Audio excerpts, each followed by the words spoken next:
Hello मेरे प्यारे साथियों, आप सभी का दिल खोल करके वेलकम है। मेरे साथियों, आज की इस वीडियो लेक्चर्स के अंदर मैं बहुत वीवीआई क्वेश्चंस, जो क्वेश्चंस आपको यहाँ दिख रहे होंगे, ये बहुत ही वीवीआई क्वेश्चंस है। ये क्वेश्चंस ऐसा क्वेश्चंस है जिसको बिहार बोर्ड ने 10th क्लास में बहुत ज़्यादा पूछा है मेरा भाई। इस क्वेश्चंस का नाम है कि पानी से भरी बाल्टी में रखा हुआ सिक्का ऊपर उठा हुआ दिखता है क्यों। ये क्वेश्चंस का जवाब देना है। और ये क्वेश्चंस ऐसा है जहाँ पे आप ये बदल के भी पूछ सकता है कि बताइए पानी से भरी बाल्टी में रखी हुई पेंसिल मुड़ी हुई प्रतीत होती है क्यों। जब आप एक का आंसर मेरे भाई जान जाओगे ना, मक्खन की तरह जब क्लियर हो जाएगा, तो अगले क्वेश्चंस का आंसर आप खुद व खुद देने लगोगे। वो क्वेश्चंस कुछ इस प्रकार से हम सॉल्व करेंगे। देखिए, मैं पहले पिक्चर से समझाता हूं, मैं फिर भाषा पे आऊंगा। देखो, ये पिक्चर मैंने आपको बना के दिया है ताकि आपको समय कम लगे और अंडरस्टैंडिंग ज़्यादा हो जाए। पानी से भरी हुई बाल्टी, मैंने मान लो ये बाल्टी बनाया और ये पानी से भरा हुआ है, ये पानी से भरी हुई है और यहाँ पे मैंने एक सिक्के को रखा है, एक सिक्का से रखा है। तो हम जब किसी वस्तु को देखते हैं तो वस्तु से प्रकाश की किरण हमारी आंखों पे आती हैं। ऐसा नहीं है कि हमारी आंख की किरण वस्तु पे जाती है। मान लो मैं किसी की लड़की को देख रहा हूँ तो लड़की की तरफ से किरण आया है तब मैं देख रहा हूँ, मेरे तरफ से वहाँ किरण नहीं गई है, वहाँ से कोई किरण आई है तब मैं उस लड़की को देख पा रहा हूँ। यानी सिक्के से मान लीजिए किरण निकली और इस आँख के पास पहुँची। आप कहोगे कि सर सिक्का जो है वो रखा हुआ है पानी में, तो ये पानी कौन सा माध्यम है? तो आप कहोगे सर सघन माध्यम है। कैसा माध्यम है? सघन माध्यम है। लेकिन ये निकल कर के गया है किस में? हवा में। तो हवा कैसा है सर? विरल माध्यम है। हवा कैसा है? विरल माध्यम है। और हम ये जानते हैं कि सघन माध्यम से जब वो विरल माध्यम में जाती हैं तो अविलंब से दूर भाग जाती है प्रकाश की किरण। तो देखिए, यहाँ से दो किरणें जब निकली मेरे भाई, यहाँ से जब दो किरणें निकली, एक ये वाली किरण निकली है और एक ये वाली किरण निकली है, तो दोनों किरण निकली है तो जाना तो इसको ऐसे चाहिए था, सीधा ऐसे चले जाना चाहिए था ऐसे, लेकिन ये अपने मार्ग से मुड़ गई है। क्यों मुड़ी है? क्योंकि ये वाटर से निकल करके एयर में गई है। और जब कोई चीज़ सघन से विरल में जाती है तो अविलंब से इधर नहीं, जबकि अविलंब से दूर हटने का प्रयास करती है। तो ये अविलंब था इसका और इससे ये इतना दूर हट करके और यहाँ पहुँची और ये किरण इसका यहाँ पहुँची। अब ये आँखों को तो ऐसा नहीं है कि आंख टेढ़ा करके देख सकता है किसी चीज़ को। आंख की किरण क्या कहती है? वो चीज़ को सीधा करके देखती है।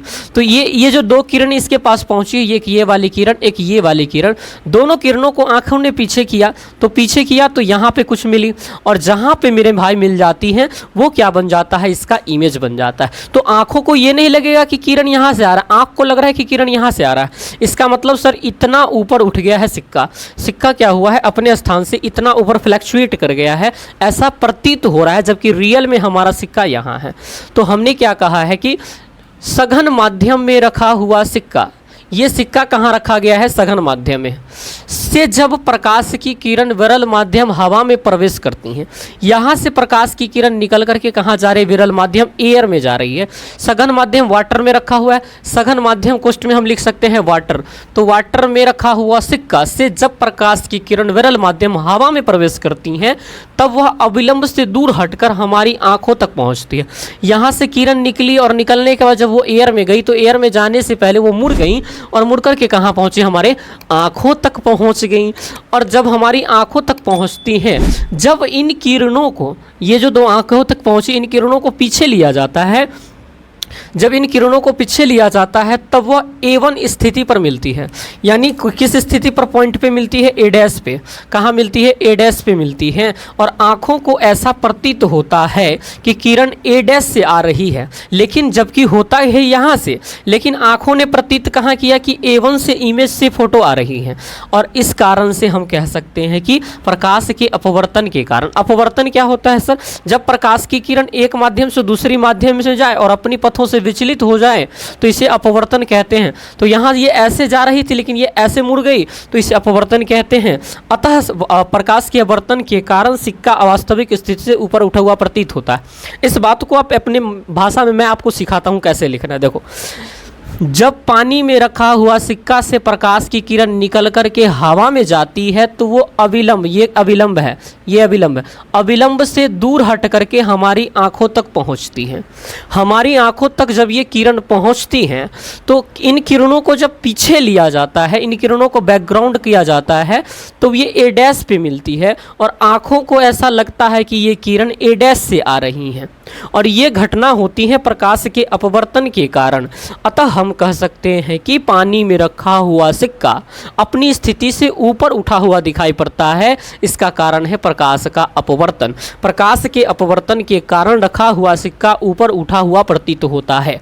मुझे उम्मीद है कि आप इसे लिख लीजिए, बहुत अच्छे तरीके से लिख लीजिए। ये मैंने आपको कारण भी बता दिए हैं और भाषा में मैंने आपको लिख के बता दिए। अगर आप ये समझ गए हैं मेरे भाई तो अपने दोस्तों के साथ इस वीडियो को शेयर कीजिएगा। बहुत मेहनत लगती है एक वीडियो बनाने के लिए। Please like share subscribe comment करेंगे। अगले वीडियोज़ के लिए हमारा वेट करेंगे। तब तक के लिए आप सभी को love you, thank you very much.